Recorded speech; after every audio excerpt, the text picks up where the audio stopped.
Everyone has their own opinion for the best way to tie lures on, especially with crankbaits. Today we'll give a brief overview of each of these options and take a look at them in slow motion to see how they perform underwater. Let's start with split rings. These are small metal rings that are included on just about every crankbait on the market and some other hard baits. They are said to increase side-to-side lure action because they allow a bait to freely wobble back and forth. They also keep your line itself from rubbing back and forth on the line tie, which could wear it down and weaken it. That means lost lures and lost fish. You can see here that the factory split ring on this Flicker Shad 7 is allowing for a nice side-to-side motion. Some people will point out that the split ring makes it look less natural, although I'm not sure how much that matters when you consider the treble hooks and the plastic lip on crankbaits. The split ring also performs well on this jointed Rapala BX minnow. The lure has a nice wide action and appears well balanced. Keep in mind that these lures are designed and tested with the factory split ring on. Now many people remove the split rings and attach the lure to their line in one of several ways. Let's look at direct tying with a snug knot, direct tying with a loop knot, and using a snap by itself. A snug knot is any knot that fits snugly against whatever you're tying it to, compared to a loop knot where the knot itself is held away from the bait. I mostly use the Trilene knot and modified uni for snug knots. These crankbaits are running with Trilene knots. This is a high-performing knot that's easy to tie. Check out our instructional video in the video description if you don't know this knot yet. Again, the action of the lures looks very similar to when we use the split ring. A loop knot takes the same amount of time as most snug knots, but how does it perform? A loop knot is said to allow for more action because the nose of the crankbait can wiggle back and forth more freely than with a snug knot. Again, the baits have a nice action that looks similar to the other options.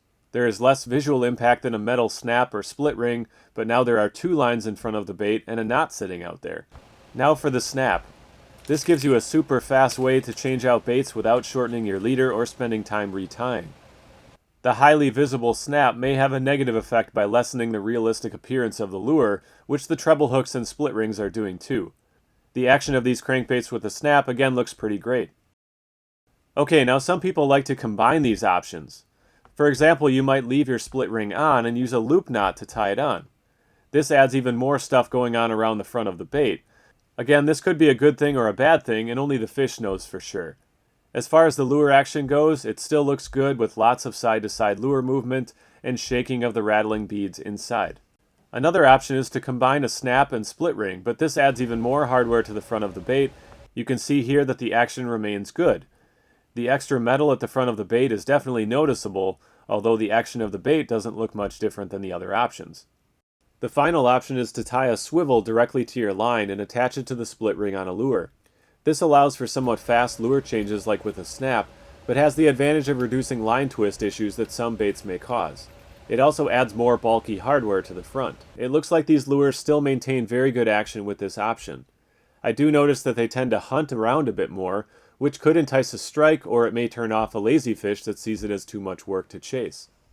These lures are still wobbling about the same, and the beads inside the Flicker Shad can be seen rolling around and bumping the sides. After all of these tests, it seems like all of the options we discussed are good, with none of them standing out as substantially worse than any others. So I'd recommend also considering what works best for your fishing style, whether you're switching lures often, whether you're using leaders or not, whether you have difficulty tying knots, and whether you're concerned about adding extra hardware on the front of the bait. Which one do you think you'll use from now on?